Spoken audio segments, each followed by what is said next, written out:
Bonjour à toutes et à tous. Tout d'abord, je vais commencer par remercier l'ensemble des organisateurs de m'avoir convié aujourd'hui. Je suis très honorée d'avoir l'occasion d'intervenir et d'échanger sur ce beau sujet avec vous tous. Je vais donc succinctement me présenter. Je m'appelle Laure Buquet. Je suis doctorante donc à cette faculté de droit et sciences politiques de Nantes. Je prépare ainsi une thèse en histoire du droit sous la direction du professeur Grégoire Bigot, ici présent. Espérons donc que je ne dise pas trop de bêtises. Alors, de manière générale, je m'intéresse à l'histoire de l'administration depuis la Révolution française et donc plus précisément à l'administration des morts. L'avantage pour un chercheur, c'est que l'histoire de l'administration est une matière peu explorée. Pourtant, depuis le XVIIIe siècle, elle a su s'enraciner dans notre système jusqu'à établir un État purement administratif. C'est pourquoi j'essaie justement de démontrer au travers de mes recherches cette volonté de l'État de s'immiscer, d'organiser la vie en société, cette volonté de l'État d'administrer le social dans sa globalité. Et ce, donc, de la naissance des individus jusqu'à leur mort. Alors, étant donné la thématique de cette table ronde, à savoir l'État et ses administrations, j'ai eu envie aujourd'hui d'y mêler en partie mes recherches et ainsi de m'intéresser à l'État administrateur dans un cadre d'apparence peu attrayant, mais croyez-moi pour autant passionnant, celui des cimetières. Et donc ce, dans le contexte napoléonien. C'est pourquoi je vais à l'instant traiter de l'administration napoléonienne face à la mort. Alors, afin d'introduire mon propos, j'aimerais souligner l'importance de la mort dans nos sociétés. Dans le cadre de mes recherches, je m'intéresse beaucoup aux influences de la santé publique, de la religion et des entreprises de laïcisation de l'État, notamment depuis la Révolution française. Et qu'il s'agisse de l'un ou l'autre de ces pans, la mort y occupe et y a toujours occupé une part importante. Par exemple, dès l'Antiquité, on peut constater que le droit romain se soucie des préoccupations hygiéniques. La loi des 12 tables, dans ses règles funéraires, dispose « l'homme mort qu'on ne l'ensevelisse ni ne le brûle dans la vie ». Ainsi, dans la Rome antique, les cimetières doivent être éloignés des vivants. Il y a cette idée que les morts doivent être éloignés des vivants, des villes. Donc que le cadavre est néfaste pour le vivant. Et puis progressivement, on constate qu'avec l'arrivée du christianisme notamment, les cimetières et donc leurs cadavres vont finir par être intégrés au cœur des villes. A contrario, l'influence religieuse va banaliser l'incorporation des cimetières dans le tissu urbain. Donc finalement, la religion va prendre le pas sur la notion d'hygiène publique. Pendant un temps tout du moins. Parce qu'à partir de la Renaissance, et notamment au XVIIIe et XIXe siècle, cette proximité entre les vivants et les morts va être perçue comme un risque de contamination, comme un soutien à la propagation des épidémies. Et c'est véritablement suite à cela que l'étude des morts, si je puis dire, s'avère encore plus palpitante, en tout cas au regard de l'histoire de l'administration, puisqu'en vertu d'une part de l'hygiène et de la santé publique, et d'autre part des mutations de l'État à l'issue de la rupture révolutionnaire, la gestion religieuse des cimetières et donc des cadavres va être supplantée par une gestion purement administrative. Donc en fait, on a une substitution de la pensée religieuse au profit d'une pensée administrative. Donc en somme, la Révolution française, elle va préparer le terrain à l'administration napoléonienne. Napoléon Bonaparte, qui est donc resté dans l'imaginaire populaire le père de l'administration moderne, va alors poser les premières pierres d'une administration des morts effective et structurée. Et donc l'appareil administratif, par le biais du gouvernement et de l'administration des morts, enfin sous le contrôle du gouvernement devrais-je dire, et par le biais de l'administration des morts, va leur permettre d'administrer le social dans sa globalité. Je bois un peu d'eau, je suis désolée. Donc in fine, comme évoqué dans mon propos introductif, les préoccupations hygiéniques à l'égard des morts émergent dès la fin du XVe siècle. Donc les progrès de la science et l'accroissement de l'obsession anatomique ont donc transformé la perception du cadavre. Autrefois chose sacrée, le cadavre va peu à peu devenir un objet insalubre. Et à partir du XVIIe siècle notamment, j'ai pu constater une intensification des interventions non seulement du pouvoir royal, donc par le biais de ses édits bien sûr, et également des parlements par le biais de leurs arrêts, quant aux cimetières et sépultures. En fait, les parlements et le pouvoir royal vont chercher à éloigner les cimetières des habitations.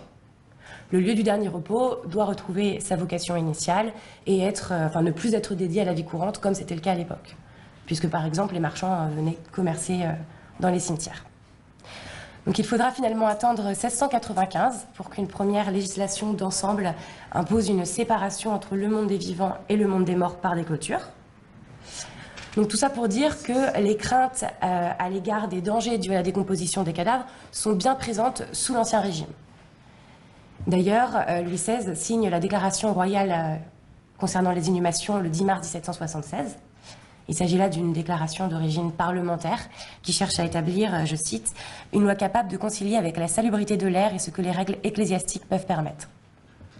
Donc cette ordonnance, cette déclaration royale du 10 mars 1776, elle vient entre autres limiter les inhumations à l'intérieur des églises, mais surtout et de manière inédite, elle vient, elle établit une double intervention entre le clergé et l'autorité civile quant à la gestion des cimetières, quant à la gestion de la terre des morts.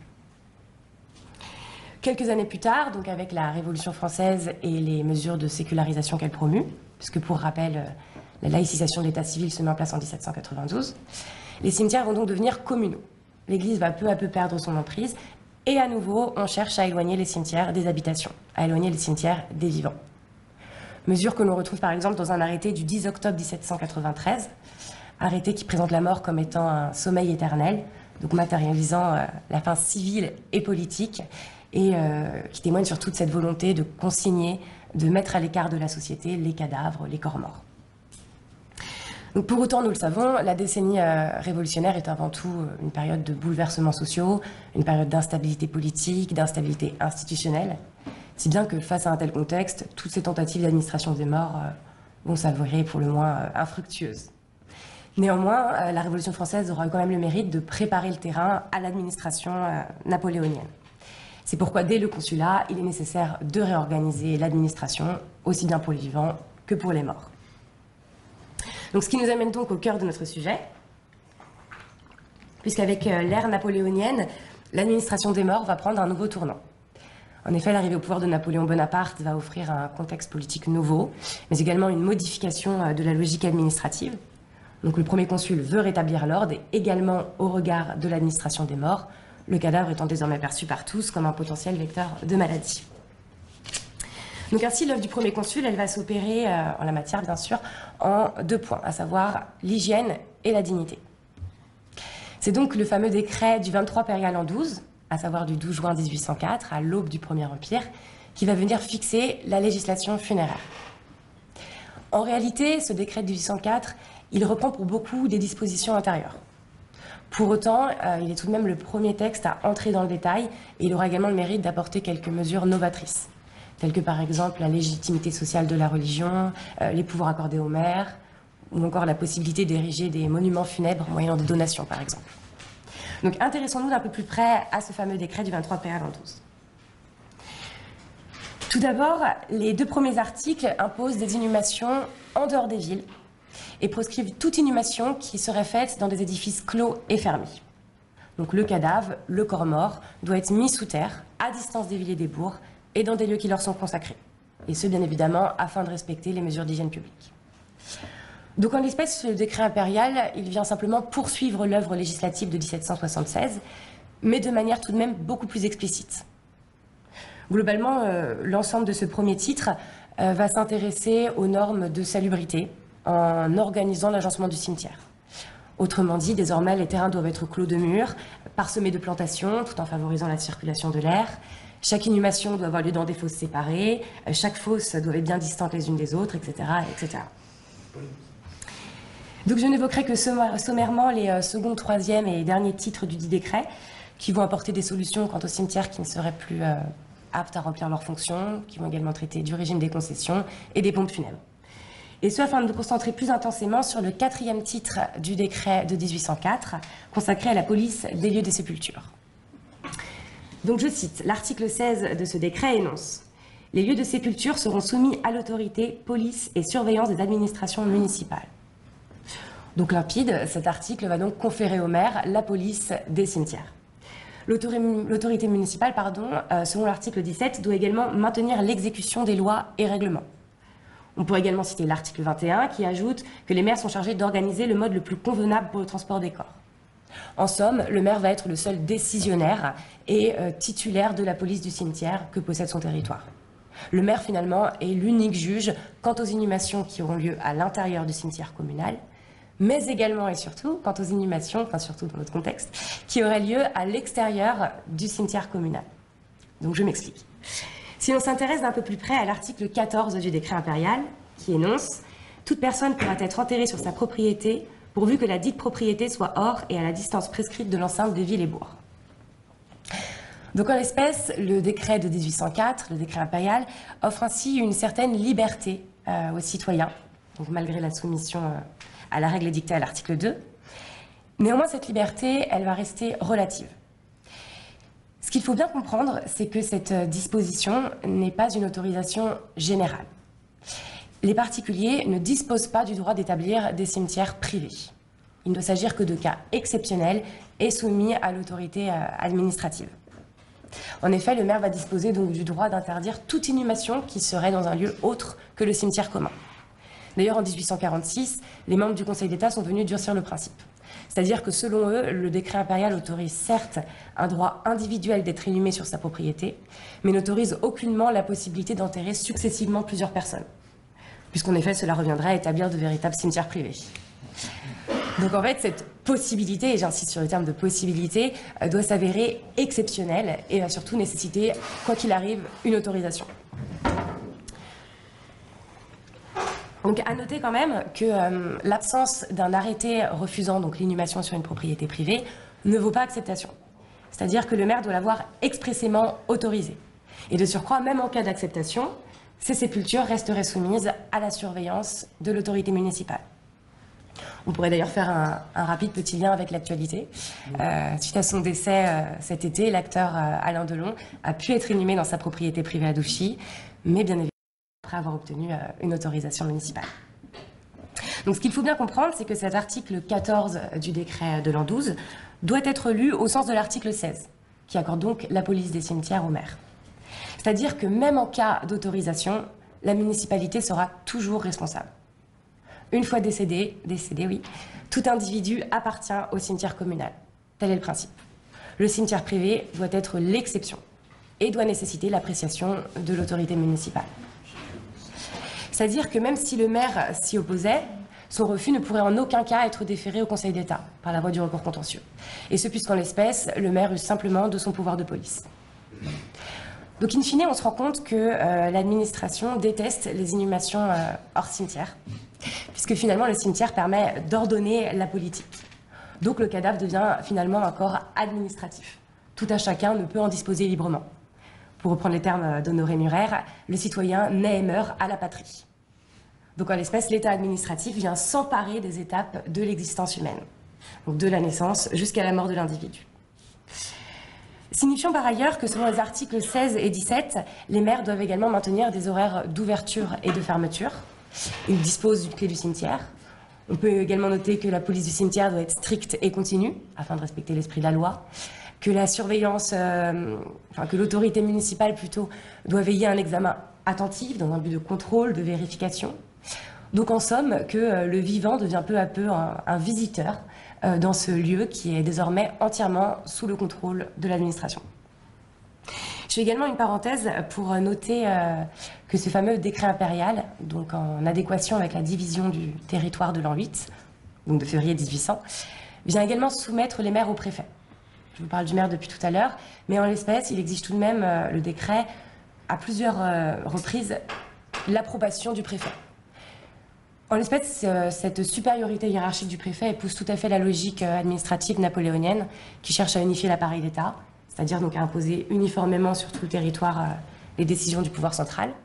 Donc le préfet, cet empereur au petit pied, en fait est un instrument au service de l'administration napoléonienne, qui est autoritaire, nommé, centralisé. Donc il va être l'agent d'exécution pour les départements, et le maire, lui, sera l'agent unique de chaque commune, et donc du pouvoir central. Et ainsi, on se retrouve donc dans un cimetière, dans un lieu qui est parfaitement organisé et parfaitement normé. Donc, in fine, au cours de mes recherches, j'en suis venue à admettre le cimetière comme un lieu urbanisé, comme une société miniature, avec une gestion extrêmement politique, qui permet en quelque sorte d'apprivoiser le social, en créant un idéal social. C'est-à-dire que le cadavre, le corps mort, devient un corps politique.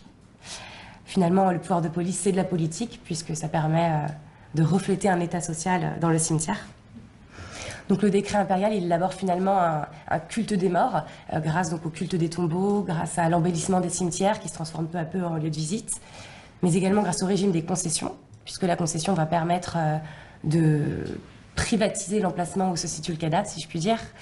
Et il y a cette idée que le corps et la tombe doivent coïncider pour permettre le souvenir du défunt. C'est pour ça d'ailleurs que les fosses communes, avec ces corps entassés, ne doivent plus être admises selon l'article 4. Donc finalement, en administrant la mort de l'individu, Napoléon Bonaparte établit son emprise sur l'ensemble de la vie humaine, tout simplement. Il établit son emprise sur le social dans sa globalité, donc comme je le disais, de la naissance jusqu'à la mort des individus. Donc on en conclut alors assez aisément que le pouvoir civil cherche à avoir le monopole, en fait, dans le cadre de l'administration des morts, le monopole du cadavre, des corps morts. Il y a cette idée, en fait, que le défunt doit rester au sein du cimetière. C'est une idée qui est mise en œuvre par Napoléon Bonaparte, mais finalement on se rend compte que c'est encore un peu le cas aujourd'hui. Si on s'intéresse pour illustration à la loi du 19 décembre 2008, donc relative à la législation funéraire, on se rend compte que les cendres doivent être donc déposées dans des espaces aménagés au sein du cimetière et ne peuvent plus être répandues sur la voie publique. On va noter qu'il est quand même possible de les disperser en pleine nature, mais après déclaration à la mairie. Là où je veux en venir, c'est que finalement ce qu'il reste du défunt, donc même en cendres, doit rester sous le contrôle de l'administration. En conséquence de quoi, le cadavre peut être analysé comme étant devenu un objet administratif, un outil politique qui dévoile cette volonté de façonner la société mise en ordre par le droit public. Donc je conclurai en proposant que derrière le droit administratif des cimetières se dévoile une volonté d'administrer l'ensemble du corps social. Et j'espère par là même que cet univers, certes lugubre, ne vous aura pas trop effrayé. Vous saurez désormais qu'il existe des personnes assez saugrenues pour s'intéresser de près au cimetière et aux sépultures. Je vous remercie de votre attention.